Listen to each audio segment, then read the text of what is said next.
লোক দিয়ে টাকা খাইয়ে এবার রায়ের মৃত্যুর মিথ্যে এক নাটক শুরু করে দিল নিজেদেরকে আড়াল করার জন্য কোয়েল এবং নীলু। হ্যাঁ বন্ধুরা, ভিডিওতে লাইক দিয়ে দেখতে থাকুন। কোয়েল বলতে থাকে যে নীলু, আমরা না হয় রায়কে শেষ করে দিলাম, ও না হয় পৃথিবী ছেড়ে চলে গিয়েছে, কিন্তু এখনো পর্যন্ত এই খবরটা কিন্তু পরিবারের লোকেরা জানে না। আর এতক্ষণে ওর পরিবারের লোকেদের কাছে নির্ঘাত খবরাখবর হয়ে গিয়েছে যে রায়কে কোথাও পাওয়া যাচ্ছে না। কারণ তুমিই ভাবো না, যেই মেয়েটা কিনা কাল রাতে বলে বেরিয়েছিল বাড়ি থেকে যে ও স্টেশনে যেয়েই ফোন দিবে, কিন্তু এখনো পর্যন্ত সেই মেয়েটার ফোন না পেয়ে নিশ্চয়ই পরিবারের লোকেরা পাগল হয়ে গিয়েছে প্রায়। আর ওরা নিশ্চয়ই এখন থানায় যাবে ওর নামে মিসিং ডায়েরি লেখার জন্য। তখন থানার লোকেরা যদি এরকম করে ইনভেস্টিগেট করতে নেমে যায় তখন কি হবে বলো তো?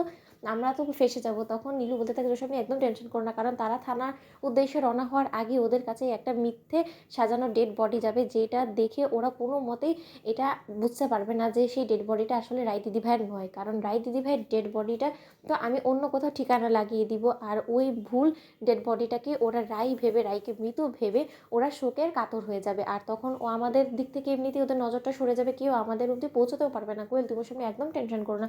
অন্যদিকে রায়ের দাদাভাই যেই মুহূর্তেই কিনা থানার উদ্দেশ্যে রওনা হতে নেয়, ঠিক সেই মুহূর্তে দরজা খোলা মাত্রই যখন হঠাৎ করে কিছু লোককে লাশ নিয়ে দাঁড়া হওয়া অবস্থায় দেখে, ঠিক সেই সময় রায়ের দাদাভাই বলতে থাকে যে কী ব্যাপার, আপনারা কারা, আর আপনারা এরকম করে কার লাশ নিয়ে দাঁড়িয়েছেন বলুন তো? তখন ওই লোকেরা বলতে থাকে যে দেখুন, আমরা পথচারী ছিলাম, আমরা এক জায়গায় ওনার লাশ এরকমভাবে বিধ্বস্ত অবস্থায় পড়া দেখে আমরা যখন ওনার ব্যাগ ঘেটে আইডেন্টিটি বের করি, তখন তার রেশন কার্ডের মধ্যে আপনাদের বাড়ির অ্যাড্রেস লেখা ছিল, আর সেই অ্যাড্রেস অনুযায়ী এসে আমরা ওনার ডেড বডিটা আপনার কাছে হস্তান্তর করে গেলাম, বাদ বাকিটা আমরা কিছু জানি না। অন্যদিকে রায়ের মা বলতে থাকে যে হায় ভগবান, এটাই দেখার বাকি ছিল, কিসের পাপ কাজ করেছিলাম যে যার ফলে কিনা তুমি এরকম করে আমাদের সকলকে শাস্তি দিচ্ছ। অন্যদিকে রায়ের মা কান্নায় ভেঙে পড়ার ফলে রায়ের বৌমনি ছুটে গিয়ে দরজা ধারে বলতে থাকে যে না, আমি কোনো মতে বিশ্বাস করি না যে এটা রায়ের ডেড বডি, আপনাদের কাছে কী প্রমাণ আছে বলুন তো? ওর কাছে থাকা কিছু ডকুমেন্ট দেখিয়ে তো আপনারা এটা ধরে নিতে পারেন না যে এই বডিটা রাইয়েরই।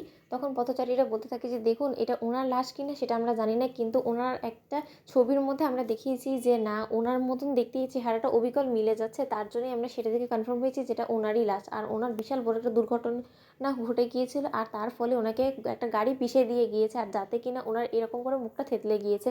আমরা এখানে রেখে যাচ্ছি, এখানে আমাদের দায়িত্ব কর্তব্য শেষ, আপনারা যারা থানা পুলিশ করতেই পারেন। অন্যদিকে যখন রায়ের এই মৃত্যুর খবরটা স্রোত শুনতে পারে, ঠিক সেই সময় স্রোত কান্নায় ভেঙে পড়ার বলতে থাকে যে না ঠাকুর, এরকম করে আমার রায় দিদিভাইকে আমাদের সকলের কাছ থেকে আকালে কেড়ে নিতে পারে না, এটা কি করে সম্ভব? অন্যদিকে সার্থক বলতে থাকে যে এইসব কী সব ভুলভাল বকছো বলো তো স্রোত, তোমার মাথা খারাপ হয়ে গেছে? রায় দিদিভাই তো নতুন চাকরি জয়েন করার উদ্দেশ্যে রওনা হয়েছিল, সেই মানুষটা হঠাৎ করে মরে কী করে যেতে পারে বলো তো? তাও আবার এত বড় একটা দুর্ঘটনা হয়ে গেল, আর পুলিশ কেস থেকে শুরু করে কোনো কিছুই হলো না। অন্যদিকে স্রোত বলতে থাকে যে স্যার, সেটাই তো আমার বেশ সন্দেহ হচ্ছে, আর চেহারাটা নাকি বৌমনি বলছে এমনভাবে থেতলে গিয়েছে যেটা চেনার মুশকিল একদমই।